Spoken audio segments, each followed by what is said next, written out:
আচ্ছা দেখো তাহলে, বিয়োজন ধ্রুবক, অ্যাসিডের বিয়োজন ধ্রুবক, ক্ষারের বিয়োজন ধ্রুবক, এটা শুরু করব তার আগে তোমাদের পিএইচটা নির্ণয় করা একটু শিখাই। ঠিক আছে, ধরো তোমার হচ্ছে আহ, যে কোনো ধরনের ঘনমাত্রা দেওয়া আছে, পিএইচ কিভাবে বের করতে হয়। তো একটা আছে তোমার ক্যালকুলেটরের সাহায্যে, একটা আছে হাতের সাহায্যে। ঠিক আছে, হাতের সাহায্যে কিভাবে করবা, ক্যালকুলেটর দিয়ে কিভাবে করবা। হুম, পিএইচ নির্ণয়টা, পিএইচ নির্ণয় খুবই একটা ইম্পর্টেন্ট একটা টপিক। ওকে, তো তোমাকে দেওয়া থাকবে যে 0.005 মোলারিটি H2SO4 এর পিএইচ কত। তো তুমি হচ্ছে ক্যালকুলেটরে কি বসাবা, তোমার মাইনাস লগ এইচ প্লাস, এটা দিয়ে তুমি করতে পারবা ইজিলি। তখন তুমি ঘনমাত্রা বসাই দিবা। আর এখানে দেখতে হবে হাইড্রোজেন আয়ন কয়টা আছে, হাইড্রোজেন আয়ন দুইটা থাকলে দুই দ্বারা গুণ করতে হবে এটাকে।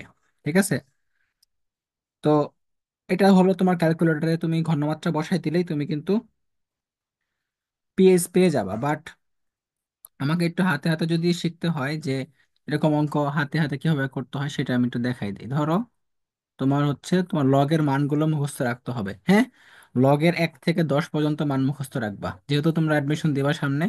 তো তোমাদের লগের মান মুখস্থ রাখতে হবে। লগ 1 এর মান হচ্ছে 0, লগ 2 এর মান হচ্ছে 0.3, লগ 3 এর মান হচ্ছে 0.5, লগ 4 এর মান হচ্ছে 0.6, লগ 5 এর মান হচ্ছে 0.7, লগ 6 এর মান হচ্ছে 0.8, লগ 7 এর মান হচ্ছে 0.85, লগ 8 এর মান হচ্ছে 0.9, লগ 9 এর মান হচ্ছে 0.95, আর লগ 10 এর মান হচ্ছে 1।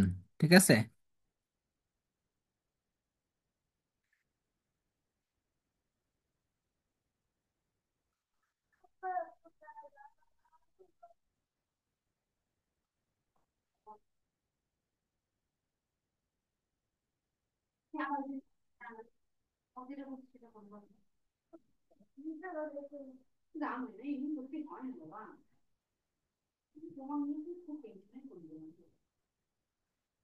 আচ্ছা এখন দেখো, আগে লগের মানগুলো তোমাকে জানা থাকতে হবে যে কোনটা কোন লগের মান। ওকে, এখন তোমাকে ঘনমাত্রা দেওয়া আছে 0.005 মোলারিটি H2SO4 পিএস কত, দশমিকের পরে কয়টা সংখ্যা আছে, এটা আগে দেখতে হবে।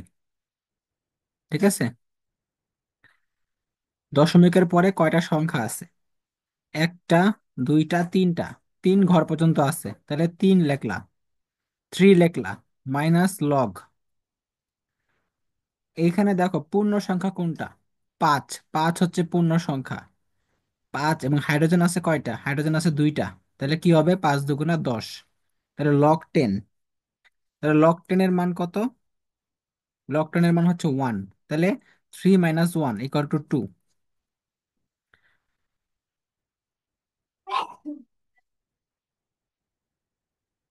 তাহলে দশমিকের পরে তোমার দেখতে হবে কয়টা ঘর আছে, 1, 2, 3, তিনটা ঘর আছে, 3 লিখলাম, মাইনাস লগ 5 × 2, হাইড্রোজেন কয়টা আছে এটা দেখতে হবে, তাহলে লগ 10। ওকে, লগ 10 এর মান কত, 1, তাহলে 3 - 1 = 2। তারপরে দেখো 0.002 মোল HCl এর পিএস কত। হ্যাঁ, আচ্ছা তাহলে দশমিকের পরে কয়টা সংখ্যা আছে, একটা, দুইটা, তিনটা, তিনটা সংখ্যা আছে, মাইনাস লগ 2, এই পূর্ণ সংখ্যাটা আনতে হবে। হ্যাঁ, লগের মানটা হবে সবসময় পূর্ণ সংখ্যা যেটা থাকবে। ওকে, তাহলে এই 2টা হচ্ছে এখানে বসাই দিলাম। হাইড্রোজেন যেহেতু একটা আছে, সুতরাং হাইড্রোজেন নিয়ে আমার চিন্তা নাই, এক দ্বারা গুণ করব জাস্ট। তাহলে 3 - log 2, লগ 2 এর মান কত, 0.3, তাহলে 2.7 উত্তর। পিএইচ এর মান কি হবে, 2.7। আচ্ছা তারপর দেখো, এরকম যদি আসে 0.002 ফাইভ মোলারিটি HNO3-র পিএস কত? পিএস কত? তাহলে কিভাবে করবা? দশমিকের পরে কটা সংখ্যা আছে? 1 2 3 4। তুমি কি এখন চারটা নিবা? চারটা নেওয়া যাবে না, প্রথম পূর্ণ সংখ্যা পর্যন্ত নিতে হবে, প্রথম পূর্ণ সংখ্যা পর্যন্ত। অর্থাৎ 5 নেওয়া যাবে না। প্রথম পূর্ণ সংখ্যা কোনটা? 2। তাহলে 1 2 3, তাহলে এই পর্যন্ত নিতে হবে। 3 মাইনাস লগ, লগ কি 25 ধরবা? লগ কি 25 হবে? লগ 25 হবে না, লগ হবে 2.5। 2.5 মানে 25 মানে 2.5। 35 মানে, এখানে 35 মানে 3.5। ঠিক আছে, 35 মানে 3.5। 55 মানে 5.5। অর্থাৎ তোমাকে লগের মান 25 তো নেওয়া যাবে না, লগ 2.5 নিতে হবে। তাহলে দেখো, লগ 2.5 এর মান কত? আমরা জানি লগ 2 এর মান, লগ 2 এর মান হচ্ছে 0.3, আর লগ 3 এর মান হচ্ছে 0.5। তার মাঝামাঝি একটা মান আসবে, তাই না? তাহলে 0.4 আসবে, 0.4। তাহলে 3 - 0.4 কত হয়? 2.6। তাহলে পিএইচ এর মান কত? 2.6।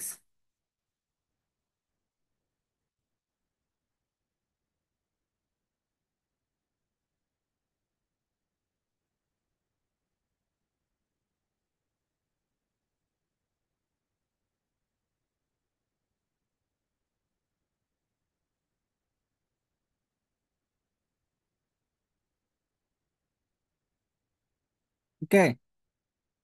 আচ্ছা, এরপরে দেখো, তাহলে তোমাকে এইভাবে তোমাকে দিয়ে দিবে মানগুলো। আরেকটা অঙ্ক দেখো, তোমাকে ঘনমাত্রা দিয়ে দিবে এইভাবে। ঘনমাত্রা, ঘনমাত্রা 5.5 10⁻⁻6 হলে পিএস কত? তো ঘনমাত্রা দেওয়া আছে এটা, তোমাকে পিএস বের করতে বলছে। তখন তুমি কি করবা বলো তো? এই যে ছয়টা আছে না, এই যে ছয়টাকে সামনে আনতে হবে, পাওয়ারটাকে সামনে আনো। তাহলে 6 মাইনাস, এই মাইনাসটা এখানে আনলাম, লগ 5.5। এই লগ, এটা হচ্ছে লগের মান। তাহলে লগ 5.5 এর মান কত বলো? লগ 5 এর মান হচ্ছে 0.7, আর লগ 6 এর মান হচ্ছে 0.8।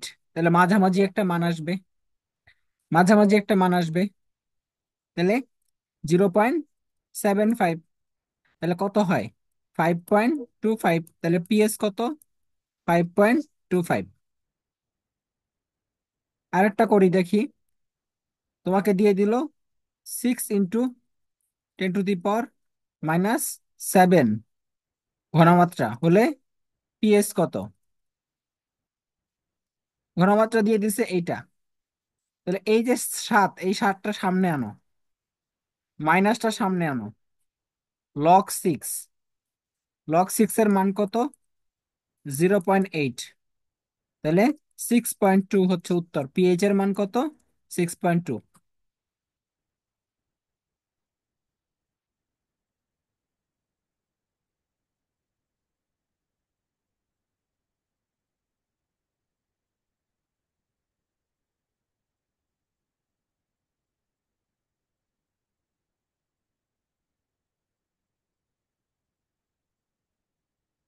ওকে, বুঝতেছো কি?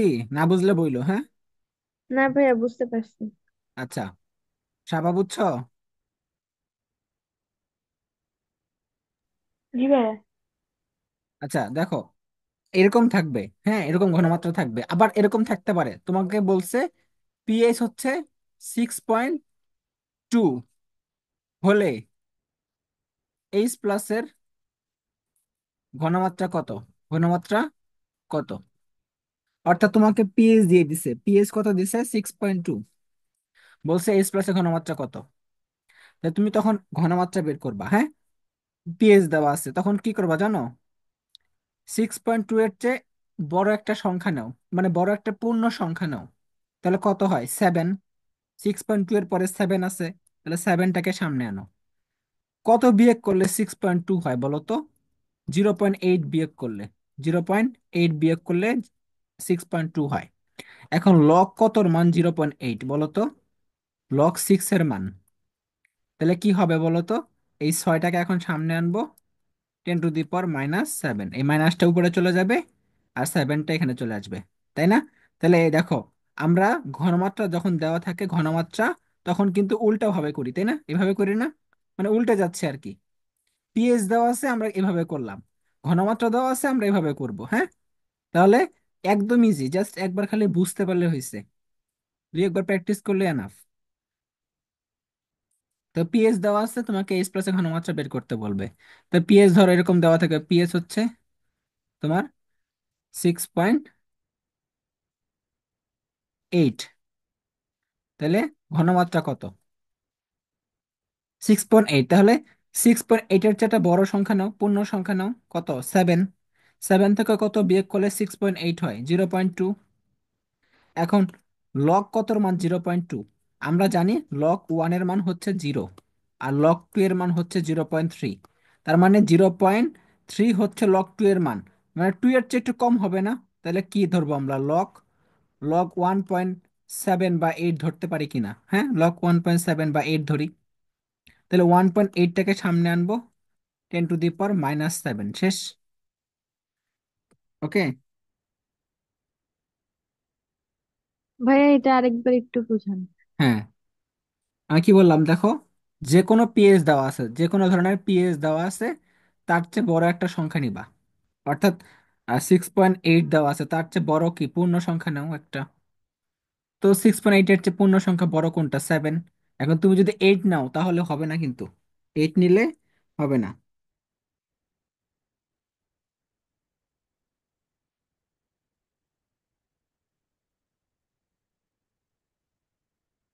তাইলে 6.8, এটার চেয়ে বড় একটা সংখ্যা হচ্ছে 7। 7 থেকে কত বিয়োগ করলে 6.8 হয় বলো? 0.2। তখন 0.2, লগ কতর মান 0.2 বলো? এখন লগ আমরা তো 2 এর মান জানি না, 0.2 এর মান জানি যে লগ, মানে লগের মান কত হইলে 0.2 হয় আমরা জানি না। তো আমরা কি করব? লগ 2 এর মান হচ্ছে 0.3, তার চেয়ে একটু ছোট নিব মানটা, তাহলে কি লগ 1.8 ধরলাম।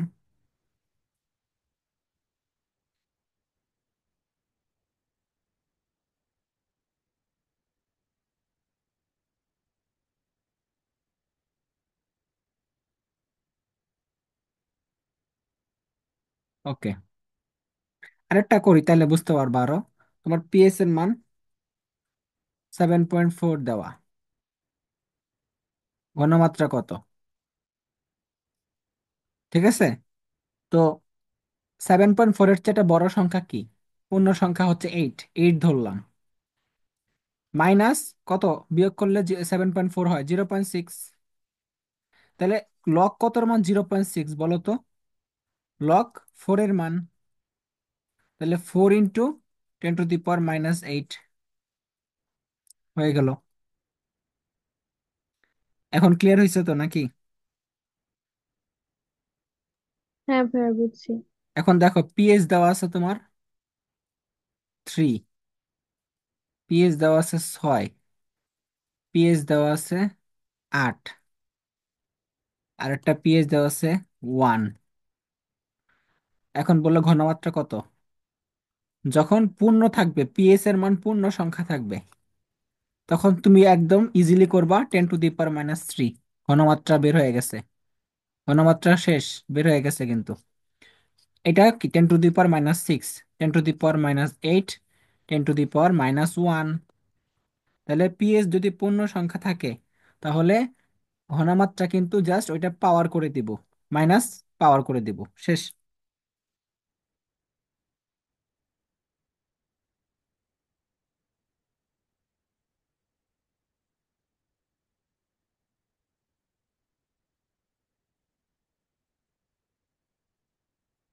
এখন তাহলে দেখো, প্রশ্ন আসবে যে একজনের পিএইচ হচ্ছে 3, আরেকজনের পিএইচ হলো 6, তাহলে এইটার তুলনায় এটা কত গুণ কম তীব্র, অথবা কত গুণ বেশি তীব্র, এরকম, বুঝছো?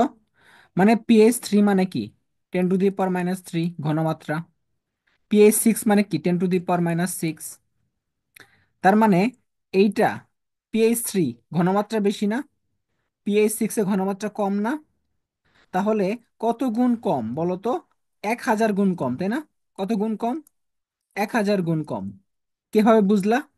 এই শূন্যের শূন্যের কথা চিন্তা করো। এখানে 3 আর এখানে 6, তাহলে একের পরে তিনটা শূন্য। 3 পাওয়ার কম, 1000 গুণ কম তীব্রতা। যদি এরকম হইতো pH 4, pH 4 আর এটা হলো pH 6, তাহলে কত গুণ হবে? 100 গুণ হবে। 100 গুণ, তাই না? 100 গুণ হবে। তাহলে মনে রাখবা, ঘনমাত্রা কম হইলে তীব্রতা বেশি হয়, পিএইচ বেশি হয়। ঠিক আছে না? তাহলে ঘনমাত্রা কম হইলে কি হয়? পিএইচ বেশি হয়। সরি, উল্টা বলছি, ঘনমাত্রা বেশি হইলে পিএইচ বেশি হয়। এই ঘনমাত্রা, হ্যাঁ, ঘনমাত্রা কম হইলে পিএইচ বেশি হয়, ঠিকই তো বলছি। ঘনমাত্রা কম হলে কি হয়? পিএইচ বেশি হয়, পিএইচ এর মান বড় হয়। অর্থাৎ যার মান 10⁻⁶, তার পিএইচ তো বেশি হবেই, তাই না? pH 6 হবে না? আর যার ঘনমাত্রা কম তার পিএইচ কম হবে। সরি, যার ঘনমাত্রা বেশি তার পিএইচ কম হবে। অর্থাৎ ঘনমাত্রা 10⁻³ বা 10⁻⁴, এটা কি ঘনমাত্রাটা বেশি না? তাহলে পিএইচ কম। তাহলে দেখো কত গুণ তীব্র একটা দ্রবণের তুলনায়। আমি আবার একটু বলি, পিএইচ এর মান দেওয়া থাকবে, একটা 6, একটা দেওয়া থাকবে 3। ঠিক আছে? ঘনমাত্রা কত?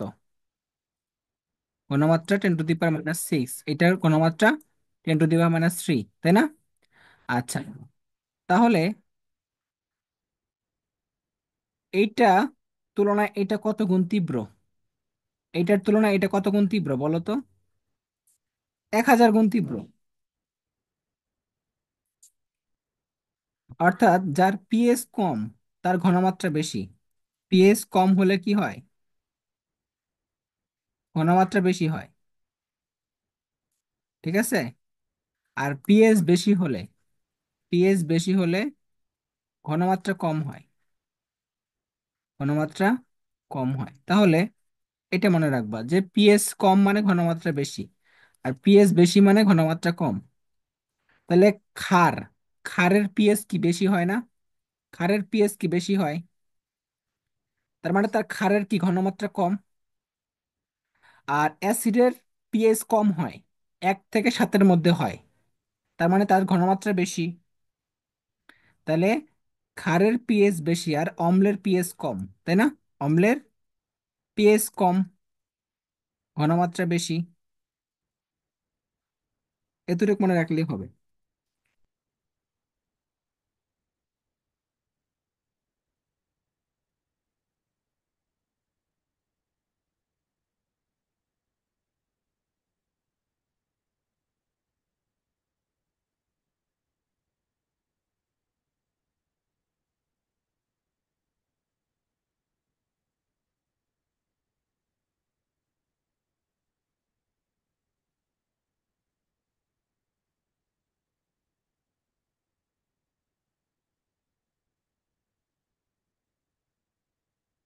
মনে থাকবে?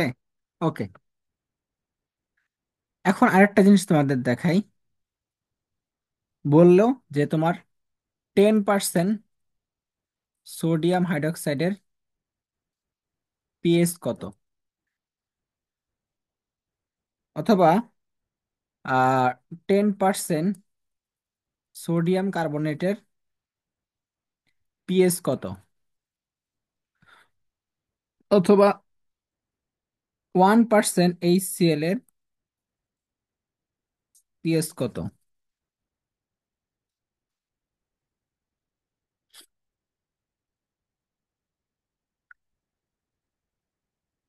তাহলে আমরা এই 3টা অঙ্ক একটু দেখি, হ্যাঁ?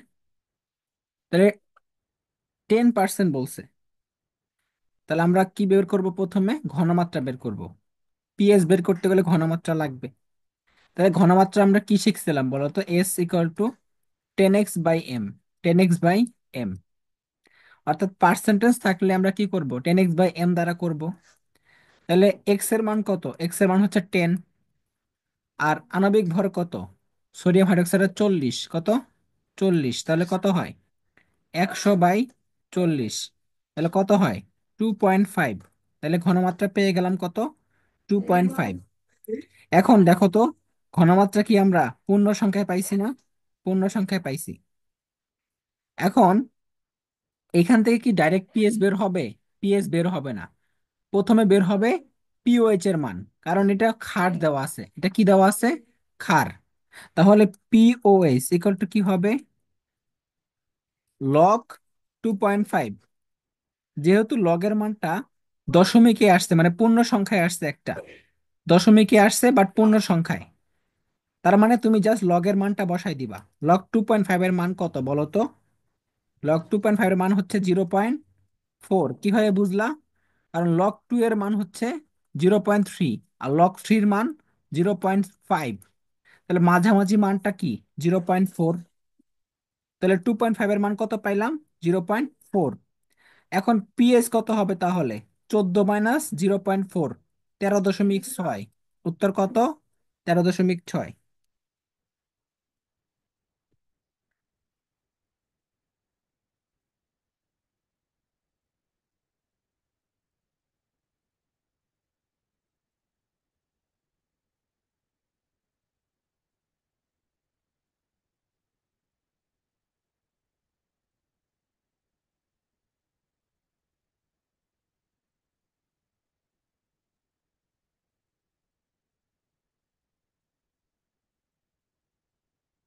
বুঝতে পারছো কি?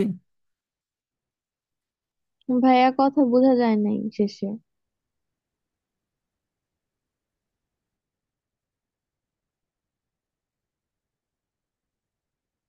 আচ্ছা,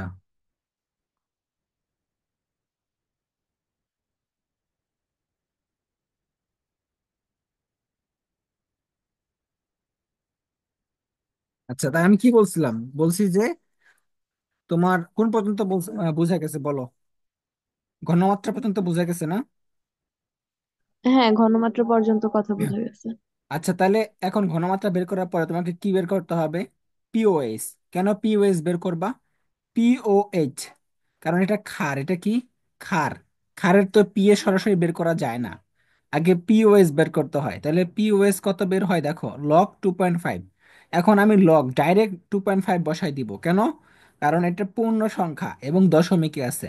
যদি এরকম বের হইতো 0.0025, তখন আমরা অন্যভাবে করতাম। কিন্তু এখানে তো তোমার ডাইরেক্ট কি পূর্ণ সংখ্যা আসছে না? তুমি লগের মান বসাই দাও, লগ 2.4 বা লগ 2.5। তাহলে কত আসে উত্তর? 0.4। কিভাবে বুঝলা? কারণ লগ 2 এর মান 0.3, লগ 3 এর মান 0.5, তাহলে মাঝামাঝি হচ্ছে 2.5, তাই না? তাহলে 0.4 হবে। তাহলে যখন পিওএস বের হয়ে গেছে তখন পিএস বের করে ফেলবা, 13.6 হবে। তাহলে পরের অঙ্কটা দেখো। পরের অঙ্কটা আর একটু বুঝাই, তাহলে বুঝতে পারবো। আচ্ছা, এখন খেয়াল করো পরের অঙ্কটা। পরের অঙ্কটাতে বলছে 10% সোডিয়াম কার্বনেটের পিএস কত। তাহলে ঘনমাত্রা বের করো। 10x বাই এম, অর্থাৎ এক্স এর মান তো 10 দেওয়াই আছে, আর এম এর মান কত সোডিয়াম কার্বনেটের? 106। কত? 106। তাহলে এখানে উত্তর আসে কত বলো তো? 0.943। ঠিক আছে, 943 ঘনমাত্রা। তাহলে এখানে পিএস কত হবে? প্রথমত আমাকে বের করতে হবে পিওএইচ। কেন পিওএইচ বের করতে হবে? কারণ এটা কিন্তু একটা ক্ষার, এটাও একটা ক্ষার। তো তোমাকে বের করতে হবে পিওএইচ মাইনাস লগ, এইখানে ঘনমাত্রা কত বের হয়েছে? 0.943 ইন্টু 2। টু কেন দেওয়া লাগবে বলো তো? কারণ সোডিয়াম কার্বনেটের আহ অম্লত্ব কত? 2। সোডিয়াম কার্বনেটের অম্লত্ব কত? 2। এই জন্য 2 দ্বারা গুণ করতে হবে। পরে ক্যালকুলেটর চিপবা। এটা তো হাতে করা যাবে না, ক্যালকুলেটরে করতে হবে, বাট হাতেও করা যাইতে পারে। দেখো, মাইনাস লগ 0.94 কে 2 দ্বারা গুণ করলে কত হয়? 1.8 88 এরকম একটা আসে। তাহলে লগ 1.88 এর মান কত হয়?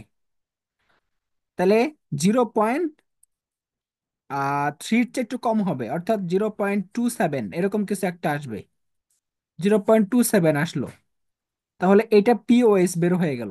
পিওএইচ। তাহলে পিএস কত হবে? পিএইচ হবে হচ্ছে তোমার 13 পয়েন্ট, 13.73 এরকম হবে। দেখো তো এটা আসে কিনা।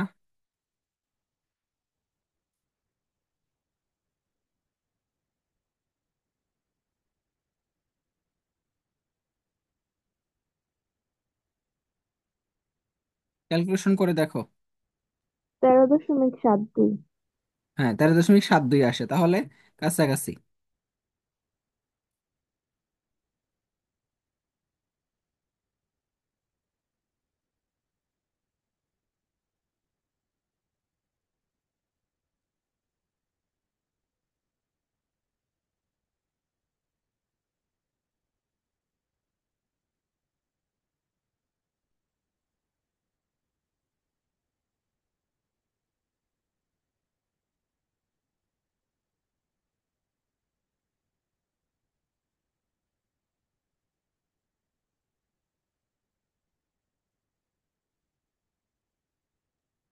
আচ্ছা ঠিক আছে, তাহলে পরেরটা তোমরা পারবা। দেখো 1%-এরটা করে ফেলো।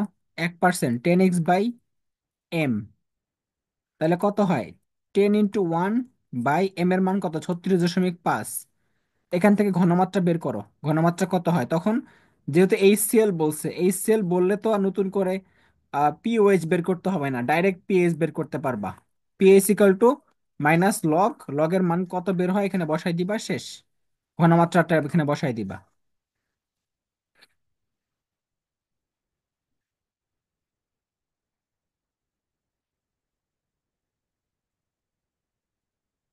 আচ্ছা এখন দেখো আরেকটা প্রশ্ন দেখো।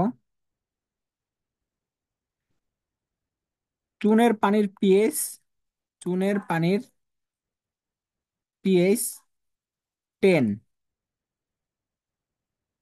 আহ চুনের পানির পিএইচ 10, তাহলে হাইড্রক্সিল আয়নের ঘনমাত্রা কত? এই প্রশ্নটা আসছে। তো তোমরা কিভাবে করবা বলো তো, একটু বের করতে পারবা? দেখি পারো কিনা, চেষ্টা করো।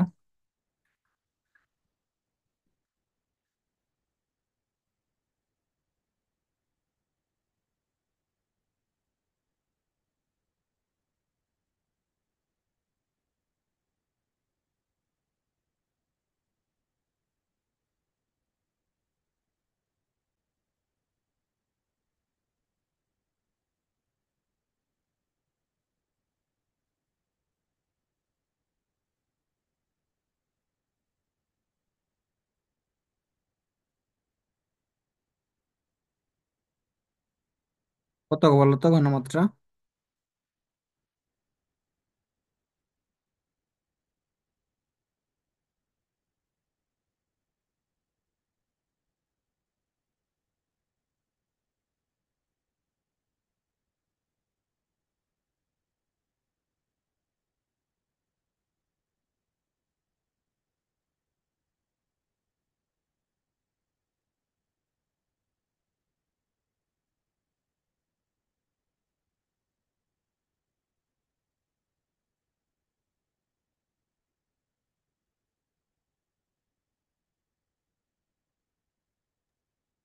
Ten inverse four.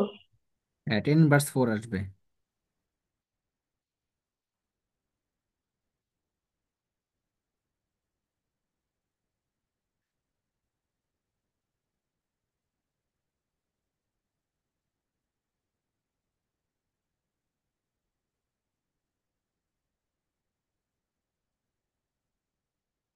তাহলে তোমার হচ্ছে পিএইচ দেওয়া আছে, তো প্রথমে বের করবা পিওএইচ। পিওএইচ কত? 4। 14 - 10 কত? 4। তাহলে ঘনমাত্রা কত হবে বলো তো? 10 ইনভার্স 4, শেষ। একদম ইজি।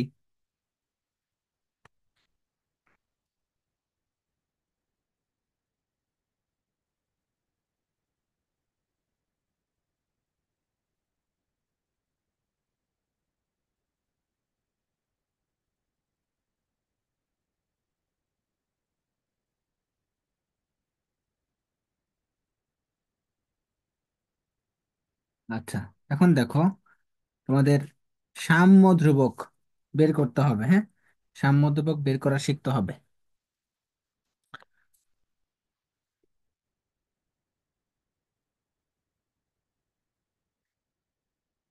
আমরা প্রথমে জানবো ঘনমাত্রা মানে কি। ঘনমাত্রা আমরা পড়ছিলাম যে এন ইকুয়াল টু ভিএস। তাহলে এস ইকুয়াল টু কি হবে? এটা হলো এস মানে ঘনমাত্রা, তাহলে এন বাই ভি, তাই না? এন মানে কি? মোল সংখ্যা, অর্থাৎ এটা হচ্ছে মোল আর এটা হচ্ছে লিটার। তাহলে মোল পার লিটার। তাহলে ঘনমাত্রার একক কি বলতো? ঘনমাত্রা মানে হচ্ছে মোল পার লিটার, এটা বুঝলাম। চাপের একক কি? এটিএম। চাপের একক এটিএম। চাপের একক হচ্ছে এটিএম, এটা বুঝলাম। তো আংশিক চাপ মানে আমরা কি শিখছিলাম? আংশিক চাপ মানে আমরা শিখছিলাম মোল ভগ্নাংশ ইন্টু মোট চাপ। মোল ভগ্নাংশ ইন্টু মোট চাপ, এটা আমরা শিখছিলাম। মোল ভগ্নাংশ মানে কি? এটা আবার কি? এটা হচ্ছে উপরে থাকবে কি, একটা গ্যাসের মোল সংখ্যা বাই মোট মোল সংখ্যা। একটা গ্যাসের মোল সংখ্যা বাই মোট মোল সংখ্যা, এটা হলো একটা একটা গ্যাসের মোল সংখ্যা বাই মোট মোল সংখ্যা। এটা আমরা শিখছিলাম পরিবেশ রসায়নে।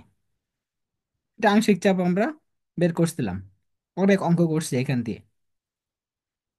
এখন তোমাকে রাশিমালা প্রতিপাদন করতে হবে। একটা আহ, বিক্রিয়া দিয়ে দিবে, বিক্রিয়া দিয়ে বলবে যে রাশিমালা প্রতিপাদন করো, কেপি কেসি প্রতিপাদন করো।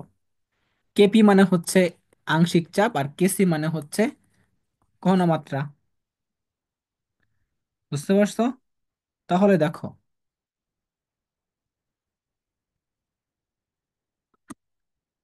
দুই তিনটা বুঝলেই বাকি সব করতে পারবা। জাস্ট দুই তিনটা বুঝবা মন দিয়ে। পিসিএল 5, তো এটা গ্যাস, এটা ভেঙে কি হয়েছে? পিসিএল 3 হয়েছে, আর ক্লোরিন গ্যাস হয়েছে। তো প্রথমে তোমাকে মনে রাখতে হবে কি কি লিখবা। প্রাথমিক অবস্থায় মোল সংখ্যা লিখতে হবে। প্রাথমিক অবস্থায় মোল সংখ্যা, প্রাথমিক অবস্থায় মোল সংখ্যা। তাহলে এটা কত?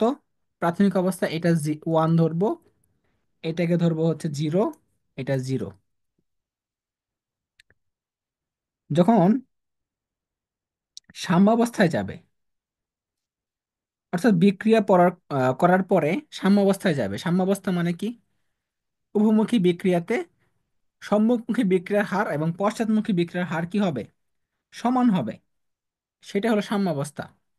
তাহলে সাম্যাবস্থায় যখন যাবে, সাম্যাবস্থায় মোল সংখ্যা কি হবে? 1 - আলফা। কারণ যেহেতু বিয়োজিত হইতেছে, বিয়োজিত হইতে হইতে এটা কি বাড়তেছে না? উৎপাদ বাড়তেছে, বিক্রিয়ক কমতেছে।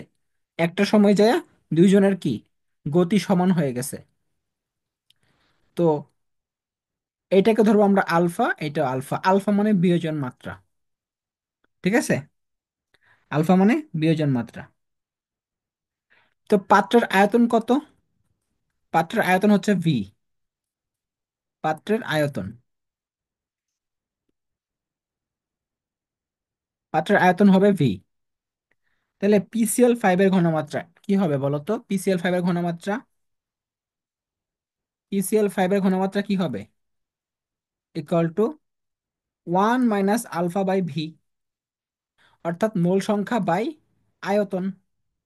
মোল সংখ্যা বাই আয়তন, মোল পার লিটার।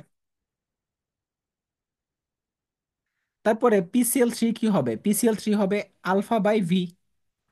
তাহলে পিসিএল 3 কত হবে? আলফা/ভি।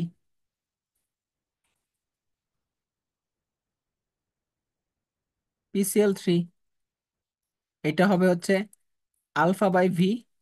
আর ক্লোরিনটাও কি হবে? ক্লোরিনটাও হবে আলফা/ভি। এটা হলো ঘনমাত্রা। এখন কেসি বের করতে হবে। কি বের করতে হবে? কেসি। আমরা কেসি কি শিখছিলাম বলো? কেসি মানে শিখছিলাম হচ্ছে উপরে থাকবে উৎপাদ, নিচে থাকবে বিক্রিয়ক। তাহলে উপরে কি থাকবে? উৎপাদ, অর্থাৎ PCl3 আর ক্লোরিন। নিচে থাকবে PCl5, তাই না? তাহলে কি হবে? Alpha V into alpha V by 1 - alpha V. এটা হবে না? হ্যাঁ, এটা হবে। এখানে তোমরা আলফা ধরতে পারো, এক্সও ধরতে পারো, যে কোনো একটা ধরলেই হবে। তাহলে কি হবে? α² / ভি²। এটা উল্টা দেই আমি, উল্টা দিলে কি হবে? V/1 - alpha. তাহলে ভি ভি কাটা গেল, একটা কাটা গেল, তাহলে কি হবে? α² / V × 1 - আলফা। এটা উত্তর। তাহলে এটাই উত্তর হয়ে গেল।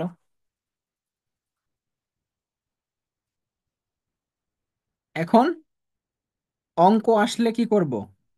আমরা এখানে আলফার মানটা বসাই দিব। বুঝতে পারছো? তাহলে এই উত্তর বের হয়ে যাবে।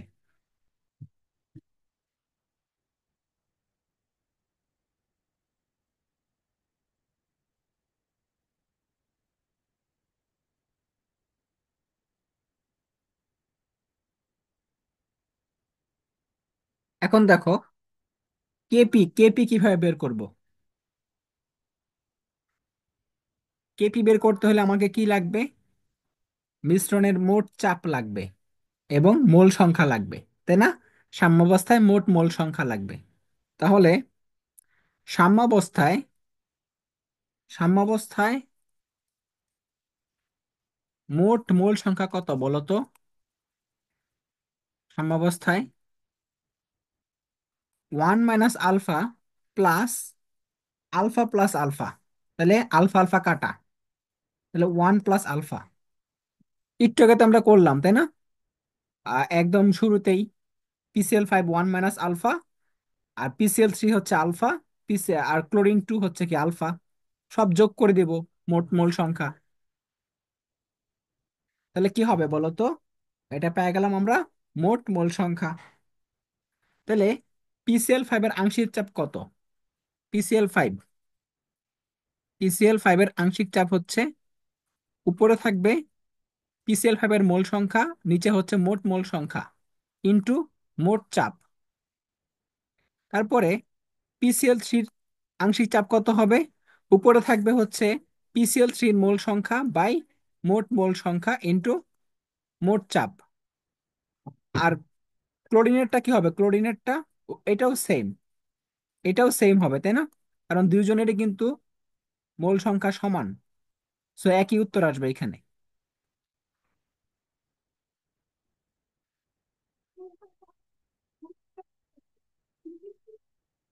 এখন আংশিক চাপ কি হবে বলো তো? আংশিক চাপ কেপি ইকাল টু কি হবে? কেপি হবে, উপরে থাকবে হচ্ছে উৎপাদ, নিচে থাকবে বিক্রিয়ক। ঠিক আছে? উপরে উৎপাদ, নিচে বিক্রিয়ক।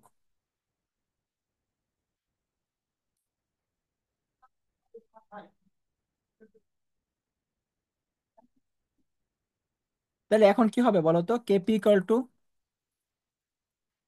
α/p/1 + alpha into α/p/1 + alpha by 1 - আলফা/p/1 + আলফা। তাহলে এখন দেখো তো কি হয় কাটাকাটি করলে? কাটাকাটি করলে এটা আসে কিনা দেখো।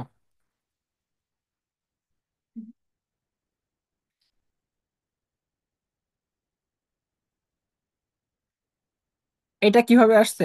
কারণ একটার মান হবে 1 + আলফা, একটা হচ্ছে 1 - আলফা। তাহলে কি? A² - B², তাই না? A² - B²। দেখো, ক্যালকুলেশন করলে বুঝতে পারবা।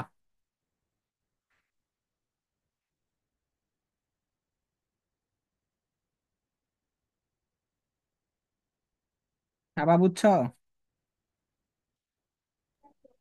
জি ভাইয়া। না বুঝলে বলো।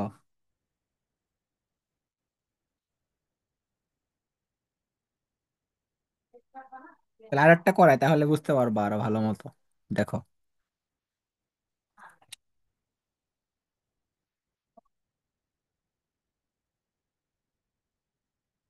আচ্ছা, N2O4 এটাকে ভেঙে কি হইছে? 2NO2 এটা হইছে।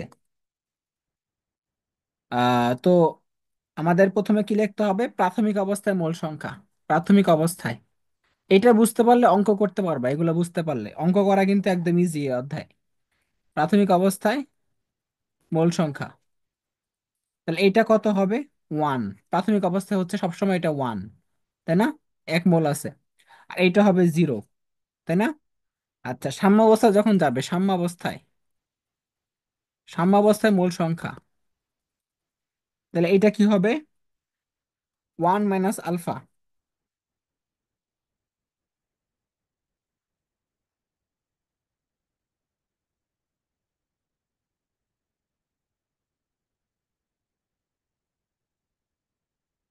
আর এটা কি হবে বলো তো? Two into alpha. দুই মোল যেহেতু। আলফা মানে কি? আলফা মানে বিয়োজন মাত্রা। তাহলে পাত্রের আয়তন তো ভি, পাত্রের আয়তন হচ্ছে ভি লিটার। তাহলে আয়তন হচ্ছে ভি। আয়তন কি? ভি। তাহলে কি হবে বলো তো? N2O4 এর ঘনমাত্রা কি হবে? ঘনমাত্রা হবে one minus alpha by V. আর এইটারটা হবে, NO2টা হবে কি? Two alpha by V.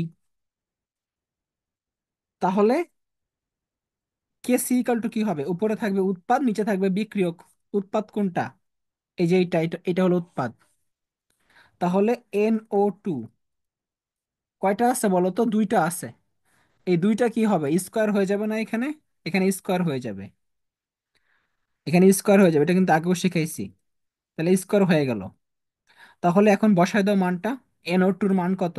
Two alpha by V whole square by N2O4। N2O4 মানে কি? One minus alpha by V. Calculation করো এখন, কত হয়?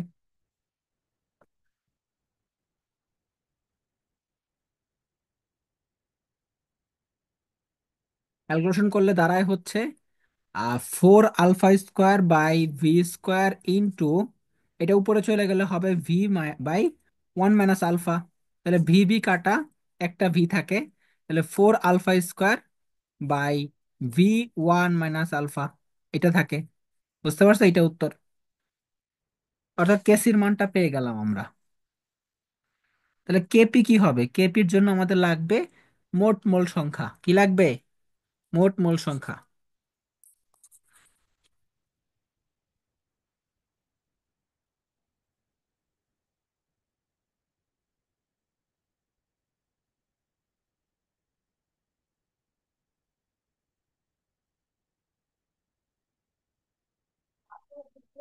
আচ্ছা, এখন দেখো মোট মোল সংখ্যা।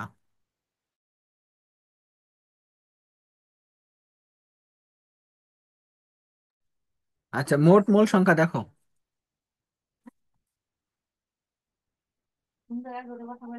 মোট মোল সংখ্যা দেখো। কত মোট মোল সংখ্যা? One minus alpha plus two alpha, তাই না? সব যোগ করতে হবে। তাহলে কত হয়?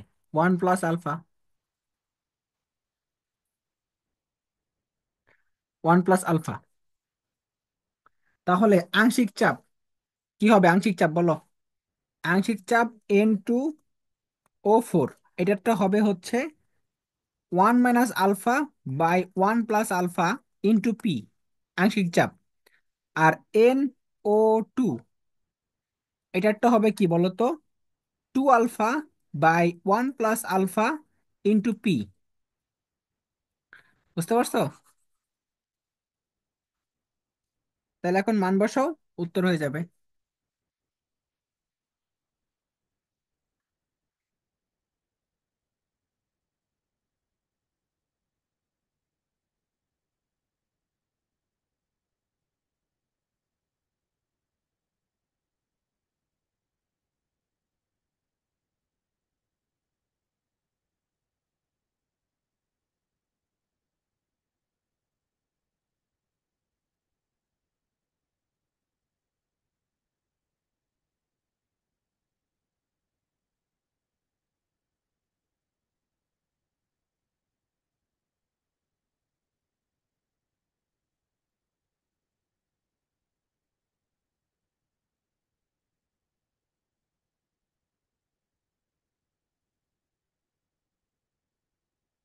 তাহলে এখানে কত আসে উত্তর দেখো। কেপি কত আসে? কেপি ক্যালকুলেশন করলে আসবে হচ্ছে, ইয়া করো। এখন হচ্ছে কেপি মানে কি, উপরে হবে হচ্ছে P of N O two, N O two square. Square কেন দিব, কারণ টু তো স্কোয়ার হয়ে যাবে এখানে। আর P of N two O four, তাহলে কত হয় দেখো। Two alpha P, sorry, two alpha P, two alpha P by one plus alpha square by one plus one minus alpha, one minus alpha by one plus alpha P. Calculation করো, দেখো কত হয়। কত হয়, four pi square P square, sorry pi square না, alpha square by one plus alpha whole square into one plus alpha by one minus alpha into P. তাহলে উত্তর কত হয় দেখো, four alpha square P by one minus alpha square. তাহলে উত্তর আসলো লাস্টে এইটা। বুঝছো কাহিনী?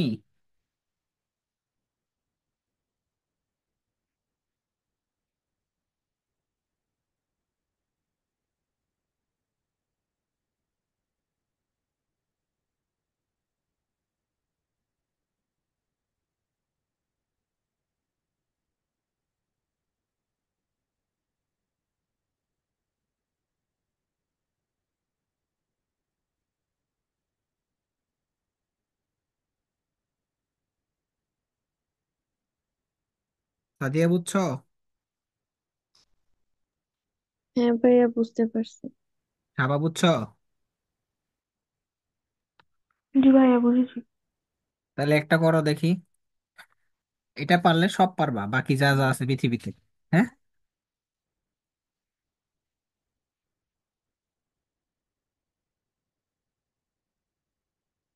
তোমাদের তো একক বের করা শিখাইছি। একক বের করা শিখাইছি না, কিভাবে করতে হয়, কেপিকেসির একক। আশা করি পারবা। একক বের করতে হবে কিন্তু এখান থেকে। দেখো, এটা করো, এটা কেপিকেসি বের করো।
ভাইয়া সাম্যাবস্থায় কি 4 - আলফা নিব?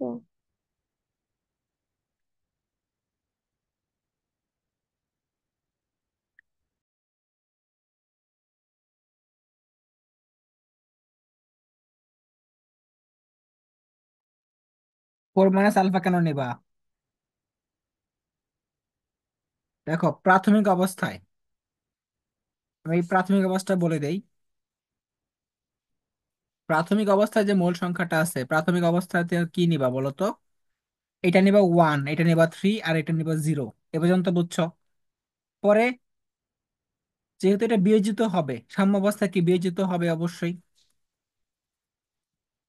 সাম্য অবস্থায় হবে 1 - আলফা, এটা হবে 3 × 1 - আলফা, আর এটা হবে 2 আলফা।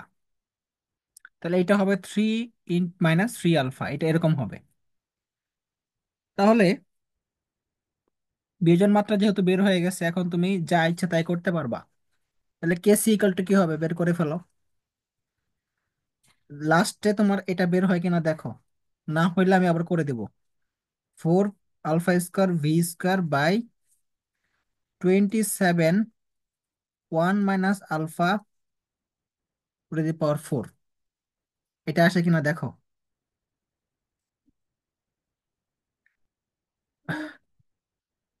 কেসি ইকাল টু উপরে থাকবে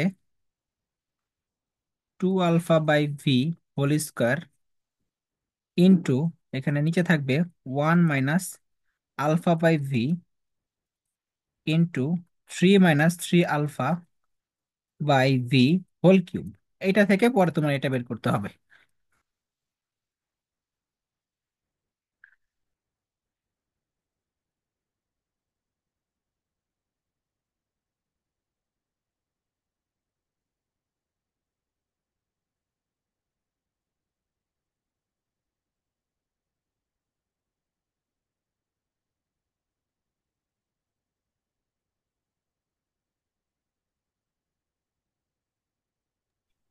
জি ভাই, এটা আসছে answer। আচ্ছা, তাহলে তো এটা আসছে। পরে কেপি বের করো। কেপি কেপি বের করার জন্য কি করতে হবে বলো তো? আগে তোমাকে মোট মোল সংখ্যা বের করতে হবে, সবগুলো যোগ করো, এই যে মূল সংখ্যাগুলো সব যোগ করে ফেলো। তাহলে দেখো মূল সংখ্যা, মোট মূল সংখ্যা কত হয়। মোট মূল সংখ্যা সব যোগ করার পরে 1 - alpha plus 3 - 3 alpha plus 2 alpha সব যোগ করার পরে হয় 4 - 2 আলফা। তাহলে এখন কেপি ইকাল টু বের করে ফেলো কি হয়। উপরে থাকবে তোমার 2 আলফা পি বাই, এখানে 4 - 4 2 আলফা, এটা হোল স্কোয়ার। নিচে থাকবে হচ্ছে 1 - alpha by 4 - 2 alpha P into 3 - 3 alpha by 4 - 2 alpha to P into P, পিটা এখানে দিয়ে দিব হোল কিউব। হুম, ক্যালকুলেশন করার পরে দেখো এটা আসে কিনা। না আসলে বলবা। 16 পাই স্কোয়ার 2 - আলফা, পাই না সরি আলফাই তো এটা, 727 P square 1 - alpha to the power 4। এটা উত্তর আসে কিনা, এটা ক্যালকুলেশনটা বড়, এই জন্য এটা পারলে বাকি সব দেখবা তোমরা ইজিলি করতে পারবা ক্যালকুলেশন।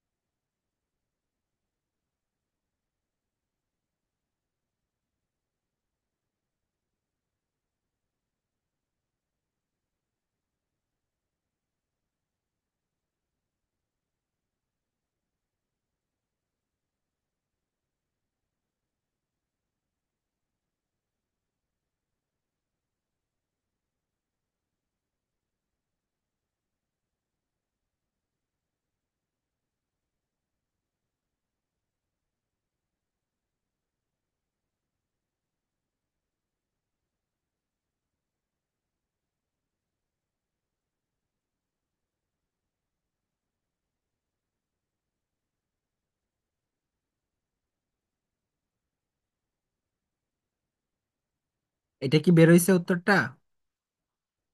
পারো নাই? না ভাই, একটু একটু বাকি আছে। আচ্ছা। জি ভাই, হয়েছে। এটা আসছে। হ্যাঁ, এটাই তো আসবে। সাদিয়া হয়েছে? দেখো তো।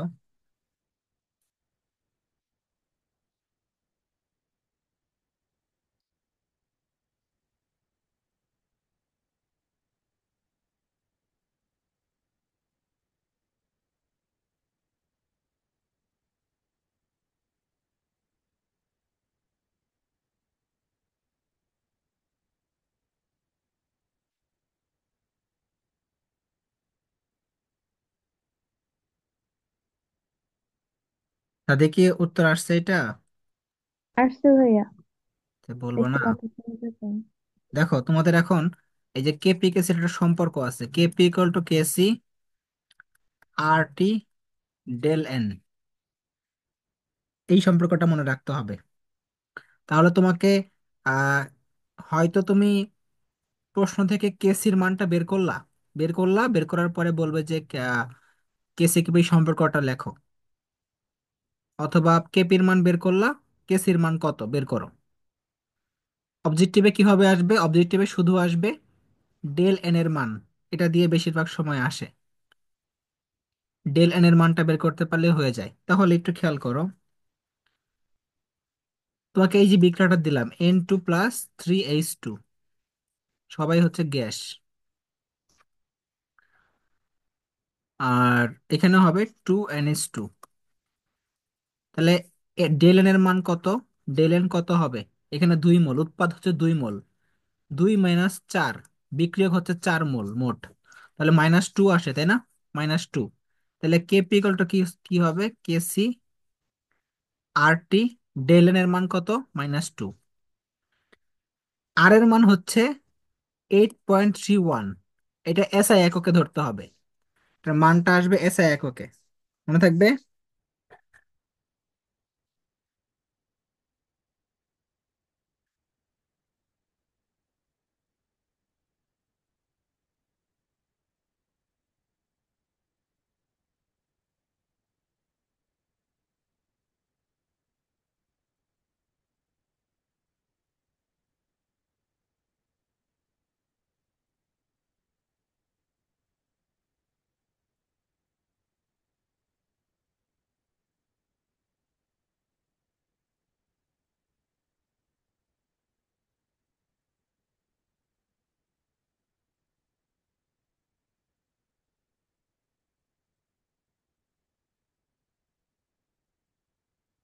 ভালো ভালো অনেক স্টুডেন্ট চান্স পায় নাই, বুঝছো?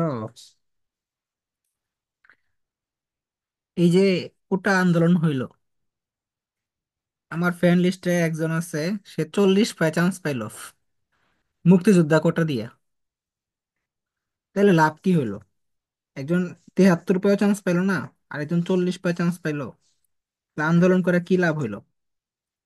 প্রশ্ন যদি তোমার আবু সাইদের মৃত্যু দিবস আসে, সেখানে তোমার এরকম বৈষম্য কেন?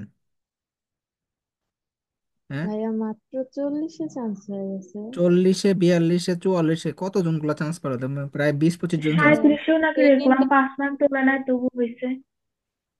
এটা তো খুবই জঘন্য একটা বিষয়, বুঝছো? 5 মার্ক তোলা নাই, তাও হয়েছে, কি একটা অবস্থা।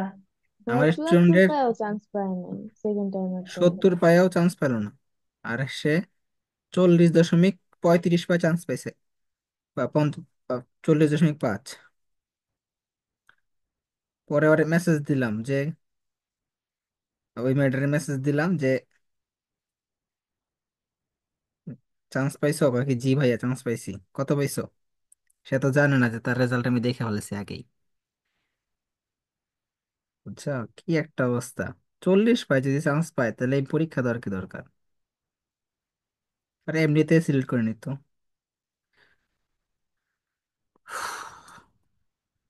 এটা নিয়ে তো কথা বলতে হবে, অবশ্যই সবাইকে কথা বলতে হবে। এটা তো ভাইয়া চাকরির জন্য কোটা বাদ দিছে, আর সবকিছুতে যদি রাইখা দেয় লাভ কি? লাভ ফার্স্টে কি? তারা হ্যাঁ, বাছাই করে পরীক্ষার জন্য দিয়ে দিতে হলো। আসল জায়গায় যদি রেখা দেয় তাহলে লাভ কি? পরীক্ষার মধ্যে এটা কি ধরনের একটা বৈষম্য না? আমরা সবাই কথা বলে এটা নিয়ে। হ্যাঁ, ফ্রেন্ডরা যারা আছে সবাই হ্যাঁ, তারা একটু আমার ফ্রেন্ডদের কোটা আছে। আর সবাই আগে 1 বছর শুধু পরে মেডিকেলে আন্দোলন আছে করে। না, অন্যান্য কোন কোন ভার্সিটিতে আছে আর? মেডিকেলে দেখলাম, আর তো অন্য জায়গায় তো তুলে দিচ্ছে সম্ভবত। হ্যাঁ, ভাই ঢাবি থেকে তুলছে। সমস্যা হচ্ছে কর্তৃপক্ষের, ওইসব স্টুডেন্টদের দোষ দিয়ে তো লাভ নাই। হ্যাঁ, সেটাই তো। কোটা যে আছে আমরা তো কেউ জানতামই না এবার মেডিকেলে। হ্যাঁ। হুম।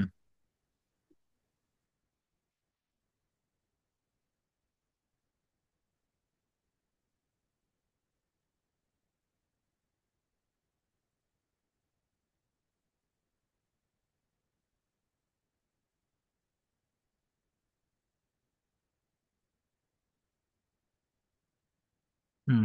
ঠিক আছে, দেখো, এটা নিয়ে একটা পোস্ট লিখ, সবাই অবশ্য লিখতেছে, এটা নিয়ে লেখালেখি করতেছে। আশা করি মিডিয়াতে যখন আসে যাবে না, ডেইলি ক্যাম্পাসে বা হচ্ছে বা বিভিন্ন অনলাইন পোর্টালে, আশা করি রেজাল্ট চেঞ্জ করে দিবে।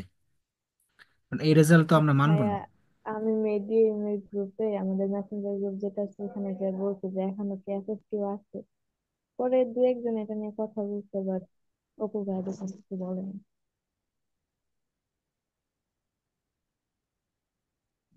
এই ফেভ কটা কেন দিবে আবার বুঝলাম না, থাক, এটা নিয়ে আলোচনা করবো পরে, সমস্যা নাই।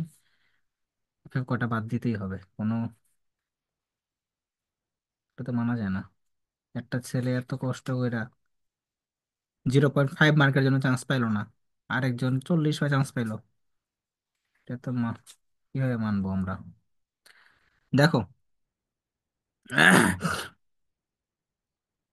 তাহলে তোমাদের এই যে কেপিকেসির এই জিনিসগুলো একটু প্র্যাকটিস করবা, হ্যাঁ। তোমাদের হাজার স্যারের বইও কিন্তু এগুলো প্র্যাকটিসের মধ্যে আছে, তো এটাও দেখবা। এখন আসো হচ্ছে অম্লক্ষারের, আমাদের বিয়োজন ধ্রুবক, অ্যাসিডের বিয়োজন ধ্রুবক, ক্ষারের বিয়োজন ধ্রুবক, ঠিক আছে। আর অসওয়াল্ডের লঘুকরণ সূত্র। তো দেখো, অসওয়াল্ডের লঘুকরণ সূত্র।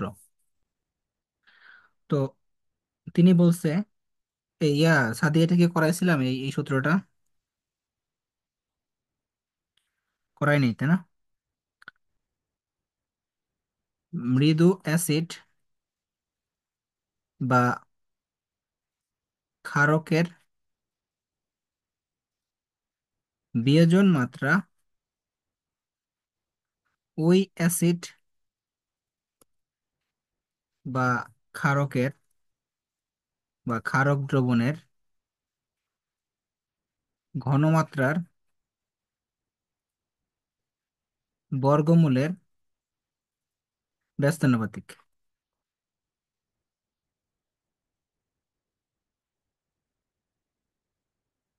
তার মানে বিয়োজন মাত্রা কি বলছে, অ্যাসিড বা ক্ষারকের বিয়োজন মাত্রা হচ্ছে আলফা।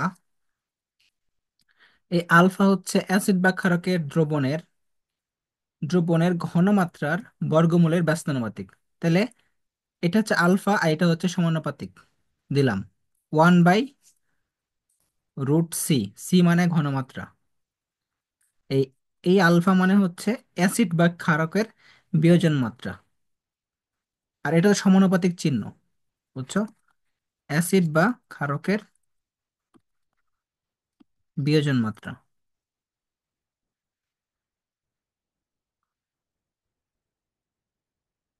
আর সি মানে হচ্ছে ঘনমাত্রা।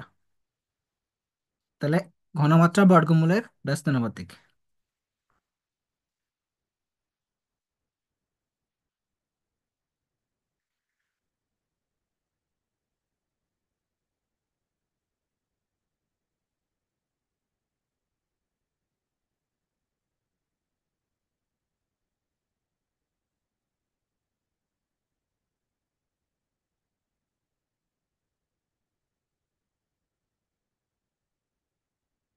পারস নাই, সামনে পারবি। এখনই এত ভেঙে পড়ার তো কোনো কারণ নাই, সামনে অনেক পরীক্ষা আছে। ভালো একটা, তোমার হচ্ছে ভার্সিটি অথবা ডেন্টাল তো সামনে আছেই, ভার্সিটিতে চান্স পা। কৃষি ভার্সিটি আছে, সাস্ট আছে, জাহাঙ্গীরনগর আছে, ঢাবি আছে, ডেন্টাল আছে। এত অপশন থাকার পরেও একটা জিনিস নিয়ে কেন পড়ে থাকতে হবে? এখন সামনে ফোকাস রাখ। ফোকাস রাখার পরে যত দূর তোর যাওয়া দরকার তত দূর যাবি, যত কষ্ট করা দরকার করবি। অ্যাডমিশন ফেজটা তো এরকমই, কেউ সফলতা পাবে কেউ ব্যর্থতা হবে, এটাই তো নিয়ম। সবাই যে সফল হবে এরকম না। তোর পরিশ্রম তো আমি দেখছি, তুই কৌশিক কত কি পরিমাণ পরিশ্রম করছিস। সেই তুলনায় তো একটুর জন্য, কয়েকটা অবজেক্টিভের জন্য তোর সফলতা তো ডিফাইন করা যাবে না। সামনে আরো অনেক সুযোগ আছে, সেটা কাজে লাগা। পরিশ্রম করছো সবাই আমরা জানি, তার বাবা মা সবাই জানে। এখানে ভেঙে পড়ার কিছু নাই। আজকের দিনটা কষ্ট যাবে সবারই। কালকে থেকে, সকাল থেকে এমন ভাবে নিজেকে প্রস্তুত কর যাতে সমস্ত দুঃখ কষ্ট সাথে নিয়ে তোরা সামনে চলতে হবে, এই প্রতিজ্ঞা নিয়েই তোরা চলতে থাক। আশা করি সামনে ভালো ফলাফল হবে। হ্যাঁ। আর ভেঙে পড়ার কিছু নাই, যত হেল্প করা দরকার, সাজেশন দরকার আমি দিব। ঠিক আছে? এটার জন্য কোনো ধরনের তোদের পেমেন্ট দেওয়া লাগবে না, শুধু আমাকে বলবি যে ভাই এটা বুঝি না, বুঝাই দেন। আমি আমার যথেষ্টটুকু দিয়ে চেষ্টা করব। ঠিক আছে? তুই তুই নিজের মতো পড়াশোনা করতে থাক। সামনে ডেন্টাল আছে, ফোকাস রাখ। ডেন্টালে একটা সিট পাস। ডেন্টালে সিট পাওয়ার পরে তোরে আমি সেকেন্ড টাইম দেওয়াবো। ঠিক আছে? আন্টিটা বইলে আমি সেকেন্ড টাইম দেওয়াবো। আপাতত তুই ডেন্টালের জন্য এবং কৃষির জন্য, ঢাবির জন্য পড়তে থাক।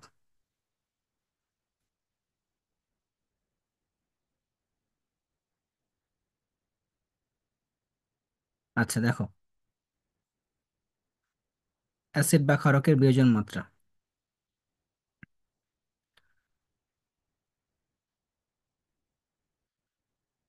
এখন এটা হচ্ছে একটা মৃদু অ্যাসিড। এটাকে যদি আমরা ভাঙি তাহলে কি হয়? এইচ প্লাস আর এ মাইনাস, ক্যাটায়ন এবং অ্যানায়ন। তো প্রাথমিক অবস্থায় মোল সংখ্যা ঘনমাত্রা কত? ঘনমাত্রা সি। এটা জিরো, এটা জিরো। আর সাম্য অবস্থায় এটা হবে হচ্ছে আলফা, এটা আলফা। গুণ করব সি দ্বারা, সি মানে ঘনমাত্রা। তাহলে এটা কি হবে? C one minus alpha. তাহলে প্রাথমিক অবস্থায় ঘনমাত্রা, সাম্য অবস্থায় ঘনমাত্রা, এটা হলো প্রাথমিক, এটা কি সাম্য অবস্থায়। ঠিক আছে? তাহলে আমরা কি জানছিলাম ভর ক্রিয়া সূত্র অনুসারে? জানছিলাম কে ইকুয়াল টু কি হবে, উপরে থাকবে হচ্ছে আহ উৎপাদ, নিচে থাকবে হচ্ছে বিক্রিয়ক। নিচে বিক্রিয়ক। এখন মানগুলো বসাই দেই। কি হয়? C alpha into C alpha by C one minus alpha. তাহলে কি হয়? Alpha square C by C, C কাটা, তাই না? একটা সি কাটা যাবে, নিচে হবে কি ওয়ান মাইনাস আলফা। এ পর্যন্ত তো বুঝলাম।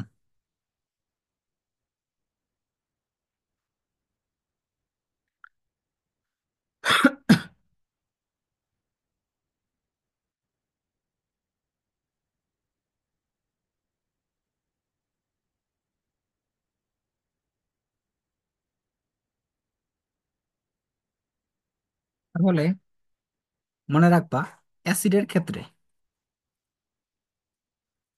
অ্যাসিডের ক্ষেত্রে এই আলফা মানে বিয়োজন মাত্রা, এটার মান খুবই নগণ্য, খুবই নগণ্য। অর্থাৎ ওয়ান গ্রেটার দেন আলফা। মানে এই মানটা অনেক ছোট, যেটা ওয়ানের চেয়ে অনেক ছোট। এই জন্য এই মানটা আমরা বাদ দিয়ে যাব। এই মানটা আমরা বাদ দিয়ে দেবো, আলফার মানটা বাদ দিয়ে দিব। তাহলে কি হয়? K equal to alpha square C by one. এই আলফার মানটা আমরা বাদ দিয়ে দিলাম। তাহলে আলটিমেটলি কি হচ্ছে?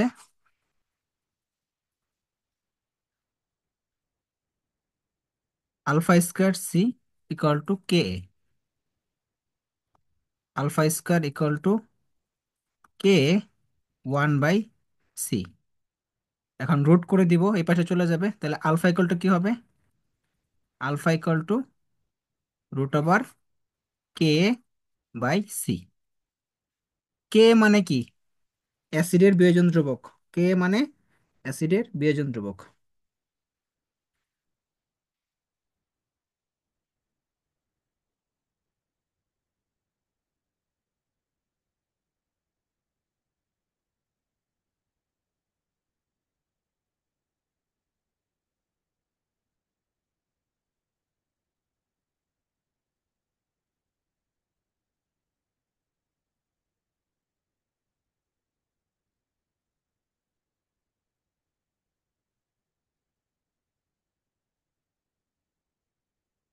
তাহলে দেখো, alpha equal to K by C, এটা যদি হয় তাহলে মনে রাখবা এই বিয়োজন মাত্রা হচ্ছে তোমার সমানুপাতিক। কার সমানুপাতিক? অ্যাসিডের বিয়োজন ধ্রুবক, এটা হচ্ছে অ্যাসিডের বিয়োজন ধ্রুবক। অ্যাসিডের বিয়োজন ধ্রুবক। আর তাহলে এটা ইকুয়াল টু কি হবে, এটা বলা যায় কিনা বলো? এখানে যদি আমরা কেবি দিব, কেবি মানে হলো ক্ষারের বিয়োজন ধ্রুবক। ক্ষারের বিয়োজন ধ্রুবক। তাহলে এই সূত্র দুটো আমরা পাইলাম এখান থেকে প্রতিপাদন করে।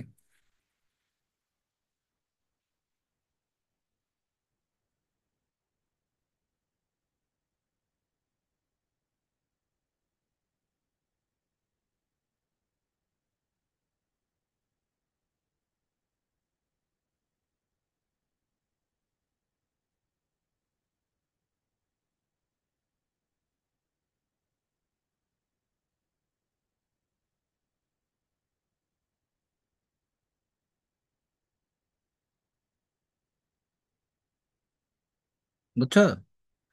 আচ্ছা, তাহলে অ্যাসিডের বিয়োজন ধ্রুবক, ক্ষারের বিয়োজন ধ্রুবক, এটা দিয়ে আমরা অঙ্ক করব সামনে। অঙ্ক আছে এটা দিয়ে, অনেক অঙ্ক আছে।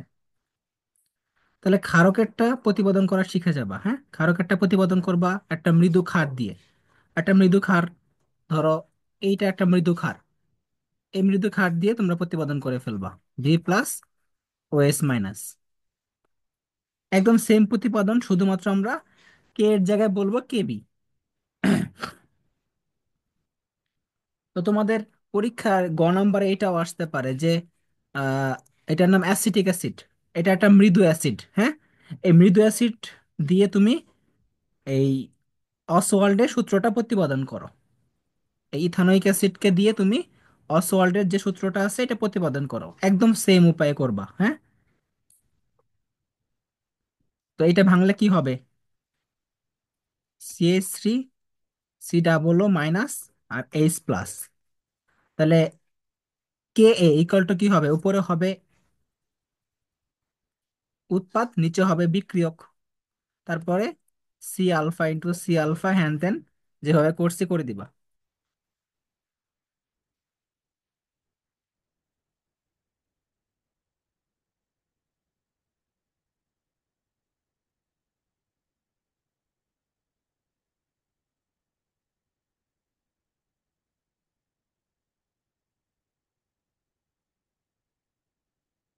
আচ্ছা, এখন দেখো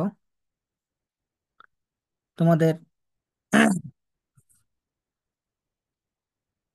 অ্যাসিডের তীব্রতা সম্পর্কে একটা ধারণা দেই। হ্যাঁ, আজকে একটু লং ক্লাস নিব তো, কোনো সমস্যা আছে কি? ভাইয়া কাল আমার ফিজিক্স পরীক্ষা আছে। পরীক্ষা ফিজিক্স? হ্যাঁ। আচ্ছা ঠিক আছে, তাহলে আমি আর 20টা মিনিট ক্লাস নেই তারপরে। আচ্ছা, ঠিক আছে, সমস্যা নেই। অ্যাসিডের তীব্রতা নির্ভর করে 5টি বিষয়ের উপর।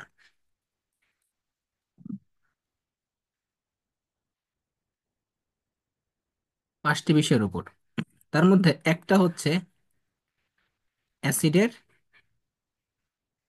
বিয়োজন ধ্রুবক,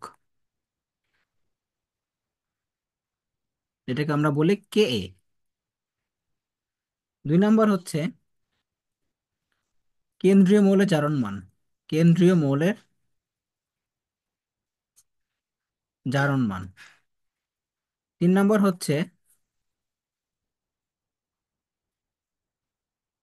কেন্দ্রীয় মৌলের আকার।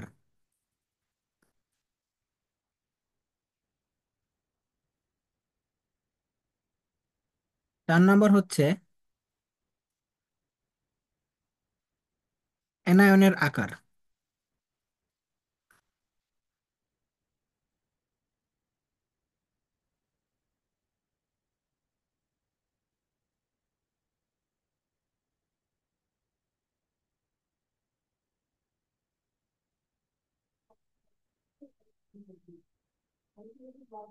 আর 5 নম্বর হচ্ছে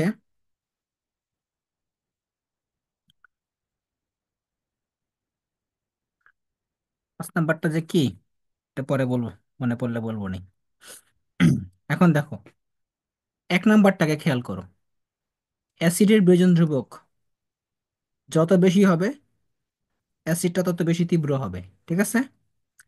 অর্থাৎ কে এর মান যত বেশি, তীব্রতা তত বেশি। কে মানে হচ্ছে অ্যাসিডের বিয়োজন ধ্রুবক। এটা পরে কয়টার সময়? কিদা নাই এখন। তাহলে মনে রাখবা, কে এর মান যত বেশি হবে, তীব্রতা তত বেশি হবে। ঠিক আছে?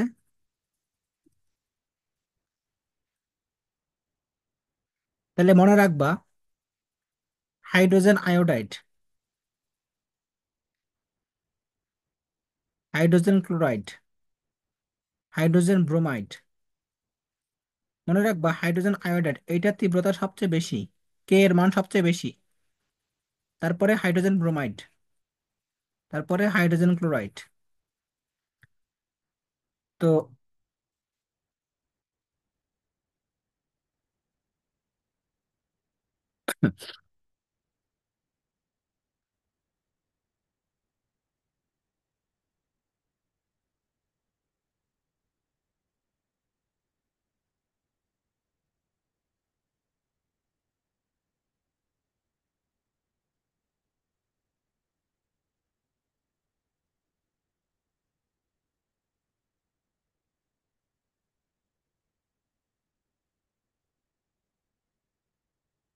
তো এই সেলেরটা মনে রাখবা, এটা আসে পরীক্ষা। এই সেলের মান কত? 2.7 10⁻⁷।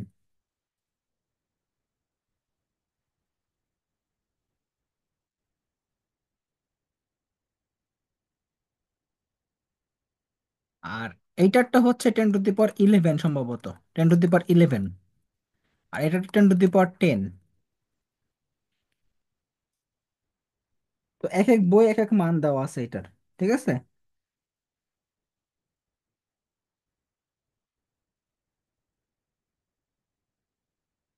আর এর টা কত বলো তো? এফ, এগুলো মুখস্থ রাখবা একটু, যেগুলো বলতেছি। এরটা হচ্ছে 6.8 10⁻⁻4।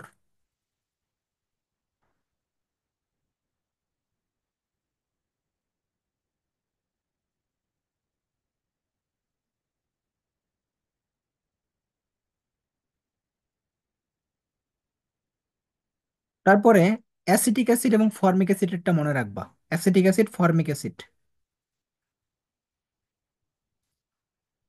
অ্যাসিটিক অ্যাসিড এবং ফর্মিক অ্যাসিডেরটা মনে রাখবা। এটা হচ্ছে formic acid, HCOOH, formic acid বা মিথানোয়িক অ্যাসিড বলি আমরা এটাকে, 1.8 10⁻⁻4।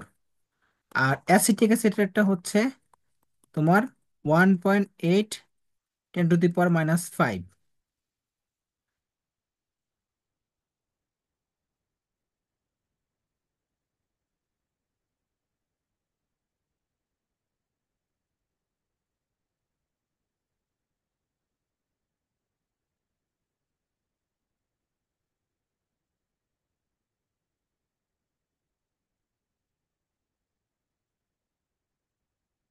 আচ্ছা, HI এর আরেকটা মান আছে, অনেক অনেক জায়গায় দেখবা এই মানটা থাকতে পারে। HI এর 3.2 10⁻⁹। আর HBr এরটা থাকতে পারে 1.0 10⁻⁹, এটাও থাকতে পারে। ঠিক আছে?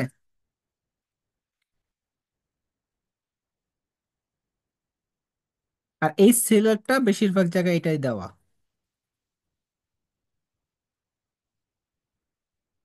তাহলে 1 নম্বর আমরা পয়েন্ট পাইলাম হচ্ছে, অ্যাসিডের বিয়োজন ধ্রুবক যত বেশি হবে, তীব্রতা তত বেশি হবে। হ্যাঁ? 2 নম্বরে আসো। 2 নম্বর আমরা কি বলবো বুঝতে পারতেছো? জারণ মান। এই সেল আপনার 2 নম্বর এবং 3 নম্বর পয়েন্ট একসাথে পড়বো। ঠিক আছে? 2 এবং 3 নম্বর point, HCl O4, HBrO4, HCl O3, H2SO4, H2SO3, H3PO4, H3PO3, HNO3,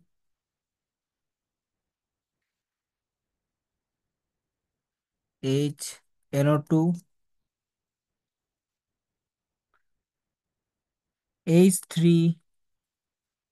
H3ASO4।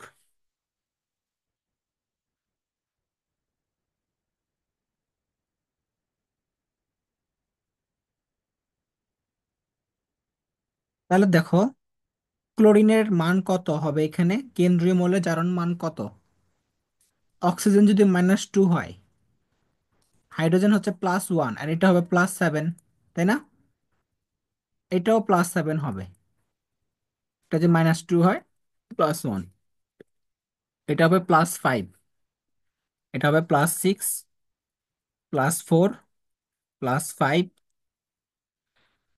+3, +5, +3, +5।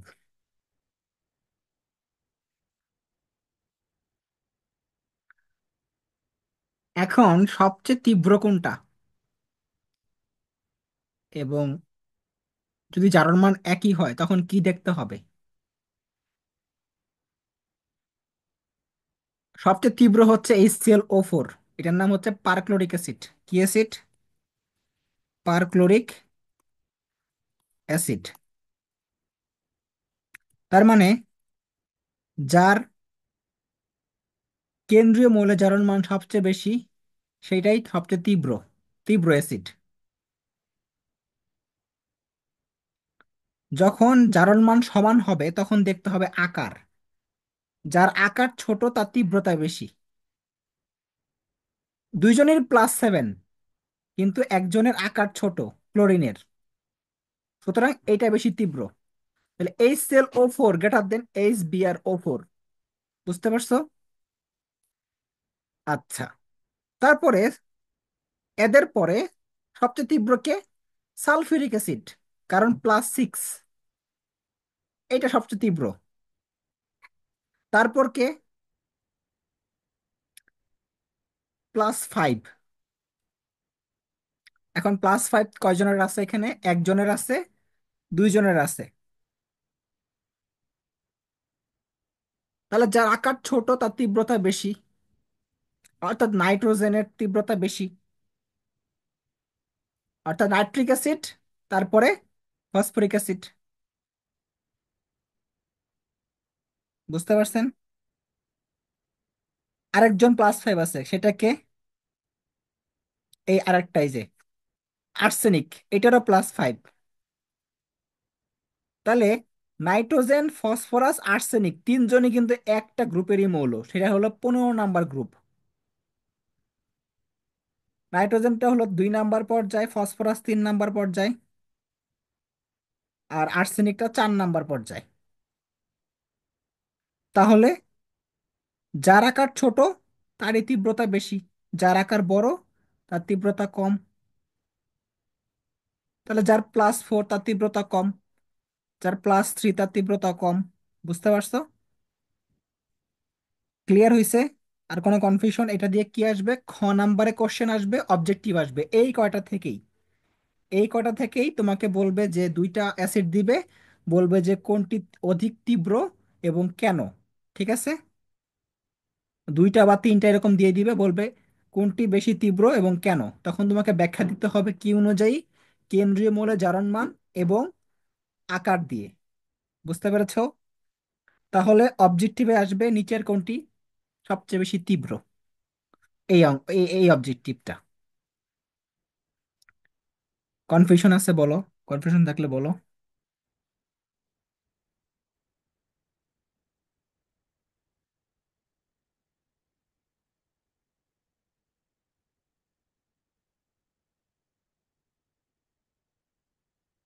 Sadia বুঝছো? ভাইয়া হুম। বুঝতে পারছি, বুঝছি, কিন্তু HClO3 এটা কি বাকি তিনটা, যে তিনটা +5 জার্মান কেন্দ্রীয় মৌলের, ওইটা থেকে বেশি তীব্র হবে না? কোনটা, HCl O3? হুম। হ্যাঁ, ক্লোরিনের আকার ছোট না বড় বলো? ক্লোরিনের আকার ফসফরাসের চেয়ে ছোট না বড়? ক্লোরিনের তো ছোট। হ্যাঁ, বাম থেকে ডানে গেলে ছোট হয়। হ্যাঁ। তাহলে এটার চেয়ে তীব্র তীব্র হবে বেশি। এটা। হ্যাঁ ভাই, বুঝছি। আর নাইট্রোজেনের আকার তো ক্লোরিনের চেয়ে অবশ্যই ছোট, তো নাইট্রোজেন তো তীব্র বেশি হবে। আচ্ছা, বুঝছি। এখন নিচের কোনটি সবচেয়ে বেশি অম্লীয় দ্রবণ তৈরি করে? এরকম প্রশ্ন তোমাদের আমি করাইছি অলরেডি। তো অপশনে দেওয়া আছে Cl2O7 SO3 NO2 carbon dioxide, অথবা carbon dioxide, silicon dioxide, P2O5 N2O5, অথবা carbon dioxide, P2O5, sulphur trioxide, NO2। দেখেন, তিনটা ভিন্ন ভিন্ন অপশন, বাট কোশ্চেন কিন্তু একই, আসলে এখান থেকে আসবে 100%। এরকম অপশনই থাকবে, সবসময় এরকমই দেখছি অপশন থাকতে। তখন তোমরা কি করবা, সবগুলোকে পানির সাথে বিক্রিয়া করাবা। পানি বুঝো, H2O। তো সবগুলোকে বিক্রিয়া করানোর পরে দেখতে হবে কোন অ্যাসিডটা তৈরি হয়, কোন অ্যাসিডটা কই থেকে তৈরি হয়, এটা দেখতে হবে। তো মনে রাখবা, Cl2O7 যখন পানির সাথে বিক্রিয়া করে তখন কি হয়, হয় HClO4। সালফার ট্রাইঅক্সাইড যখন বিক্রিয়া করে তখন হয় সালফিউরিক অ্যাসিড, H2SO4। এই যে NO2 যখন বিক্রিয়া করে তখন কি হয়, নাইট্রাস অ্যাসিড হয়। কি হয়? Nitrous acid. নাইট্রাস অ্যাসিড হয়। আর এটা হয় হচ্ছে carbonic acid, H2CO3, carbonic acid.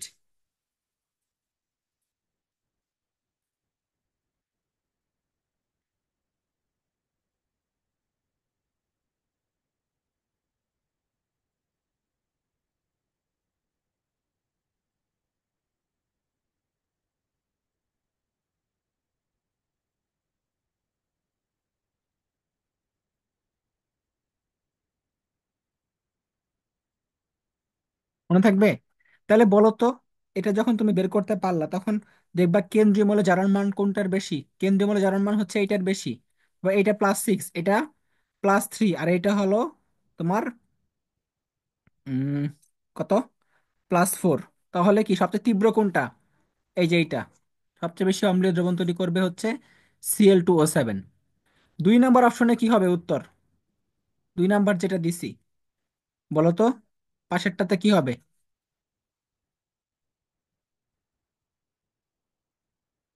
এটাতে কি উত্তর হবে বলো তো?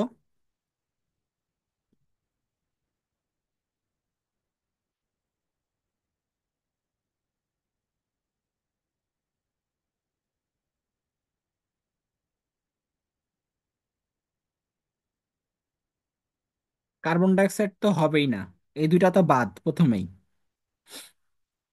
এইটা যদি পানির সাথে বিক্রিয়া করে কি হয়, এটা বিক্রিয়া করলে কি হয় জানো না? তোমাদের পড়াই না এটা?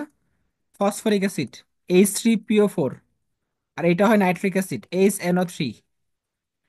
ঠিক আছে? তাহলে ফসফরিক অ্যাসিডের হচ্ছে +5, এটাও +5। দেখতে হবে আকার ছোট কার, নাইট্রোজেনের আকার ছোট, তাহলে এটা ঘ নাম্বারটা উত্তর, ঘ নাম্বার। আর পরেরটাতে কি হবে, পাশেরটাতে? সাদিয়া বলো তো, পাশেরটাতে কি উত্তর হবে কোনটা?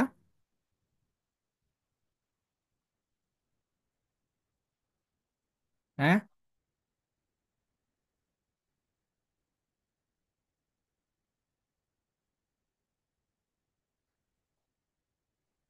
ভাইয়া, NO2। NO2 কেমনে হয়? কেন্দ্রীয়, হ্যাঁ, ও কেন্দ্রীয় মধ্যে জার্মান কম, এটা হবে না।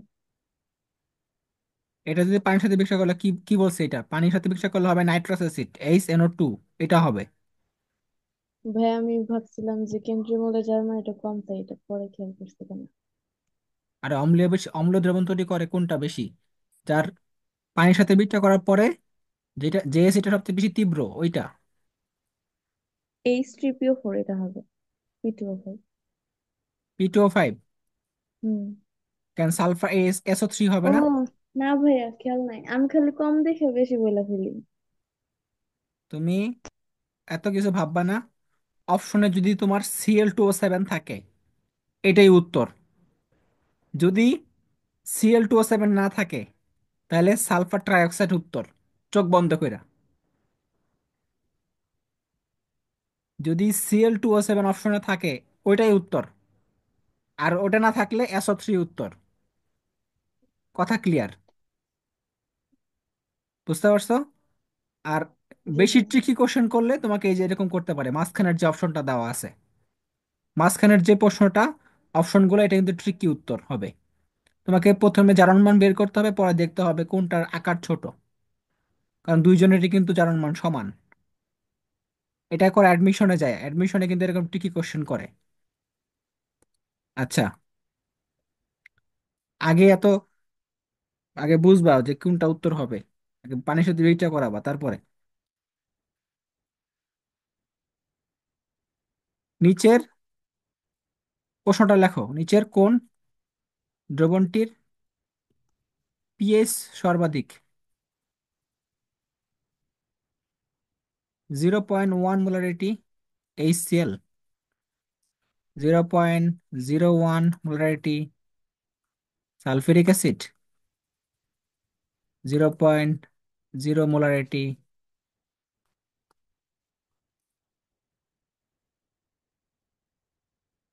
Phosphoric acid.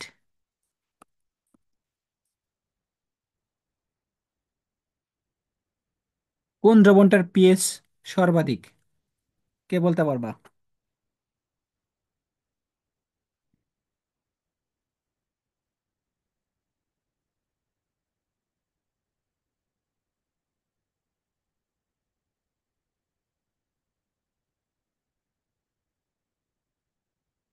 আজকের এই ক্লাস থেকে অবজেক্টিভ পৃথিবীর যে কোনো পরীক্ষা কমন পাবা,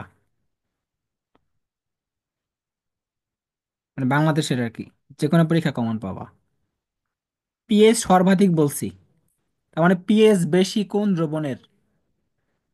দেখো, এটাও তীব্র ক্ষার, তীব্র অ্যাসিড, এটা তীব্র অ্যাসিড, এটাও তীব্র অ্যাসিড। তীব্র অ্যাসিডের পিএইচ কম হয়, কি হয়? পিএইচ কম হয়। আর দুর্বল অম্লের পিএইচ বেশি হয়। উত্তর হবে ঘ নাম্বারটা। বুঝতে পারছেন? পিএইচ সর্বাধিক বলা হয়েছে, তাহলে দেখতে হবে এখানে সবাই তো অ্যাসিড, অ্যাসিডের পিএইচ কম হয় এটা আমরা জানি, কিন্তু দুর্বল অম্লের পিএইচ বেশি হয়। সবল অম্লের পিএইচ কম হয়, যেমন সবল অম্ল যারা, তাদের পিএইচ হয় হচ্ছে 0 থেকে 3, অথবা 3.5, অথবা 4, এর মধ্যেই হয়। ঠিক আছে? আর দুর্বল অম্লের ক্ষেত্রে 3 থেকে বেশি হয়, 3 থেকে 7 পর্যন্ত হয় দুর্বল অম্ল। তাহলে এই অপশনে উত্তর কোনটা? ঘ নাম্বারটা। এখন আমি অপশন চেঞ্জ করে দিব।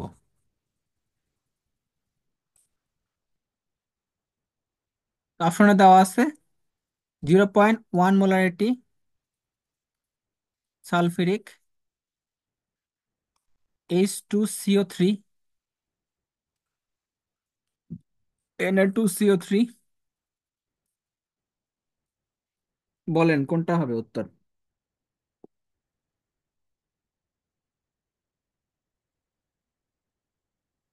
সাবা বললো, সাবা।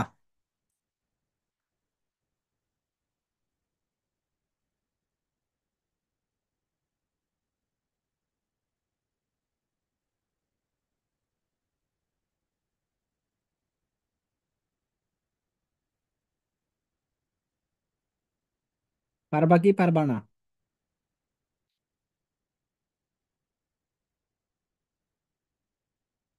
সাদিয়া বলো।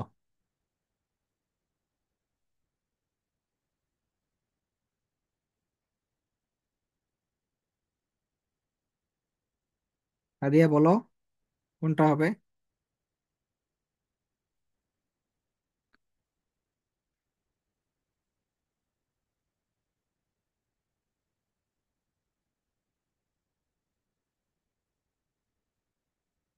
পিএস সর্বাধিক মানে কি? পিএস বেশি। 0.1 মোলার সোডিয়াম হাইড্রোক্সাইড। হ্যাঁ, তাহলে বলতে তখন সময় লাগে কেন? বুঝতে পারো না যে সবচেয়ে তীব্র ক্ষার হচ্ছে এটা? এটা, এই দুইটা তো অ্যাসিড। অ্যাসিডের পিএস কম, বাদ। এটা বাদ, সাতের চেয়ে কম। এই দুইটা হলো ক্ষার। তাহলে অপশন থেকে প্রথম দুইটা বাদই দিয়ে দিলাম আমরা। বাকি থেকে দুইটা অপশন। তুমি কি জানো না যে সোডিয়াম হাইড্রোক্সাইডের, এটা একটা তীব্র তীব্র ক্ষার? এটা কি বলতে হয়? সোডিয়াম হাইড্রোক্সাইড, পটাশিয়াম হাইড্রোক্সাইড তীব্র ক্ষার, এগুলো তো বলতে হয়? বলতে হয় না তো। তাহলে মনে রাখবা, এটা পরের ক্লাসে অবশ্য করাবো। ক্ষারের তীব্রতা সবচেয়ে বেশি কার? Caesium oxide hydroxide greater than rubidium hydroxide greater than potassium hydroxide greater than sodium hydroxide. এটা হলো ক্ষারের তীব্রতা, হ্যাঁ। এক নাম্বার গ্রুপটা বেশি তীব্র হয়। এক নাম্বার গ্রুপের হাইড্রোক্সাইড গুলা তীব্র হয় অনেক। মনে থাকবো?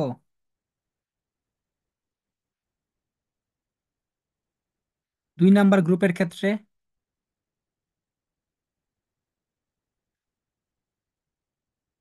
বেরিয়াম হাইড্রোক্সাইড, স্ট্রনশিয়াম হাইড্রোক্সাইড,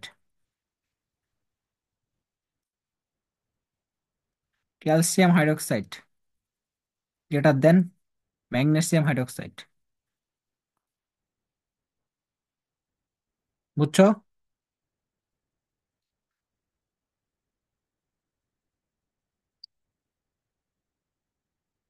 তারপর দেখো, লাস্ট একটা জিনিস পড়াবো, সেটা লিখে নিয়ে যাও। হাইড্রাসিডের তীব্রতা। হাইড্রাসিডের তীব্রতা। হাইড্রাসিড কোনগুলা? এইটা হচ্ছে হাইড্রাসিড। হাইড্রোজেনের সাথে একটা করে হ্যালোজেন থাকবে। হাইড্রোজেনের সাথে একটা করে হ্যালোজেন থাকবে। অর্থাৎ যেই হ্যালোজেনের আকার বড়, তার তীব্রতা বেশি। ঠিক আছে? হ্যালোজেনের আকার বড় হলে কি হয়? তীব্রতা বেশি হয়। তীব্রতা তত বেশি। মনে থাকবে।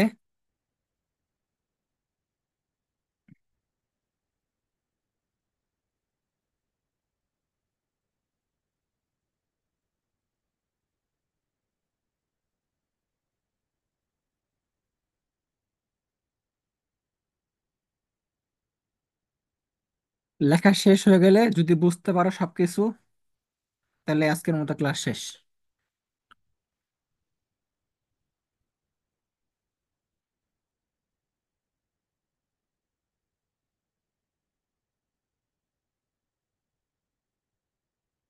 কোনো কোশ্চেন থাকলে করতে পারো। কোনো প্রশ্ন আছে? ঠিক আছে। আল্লাহ হাফেজ।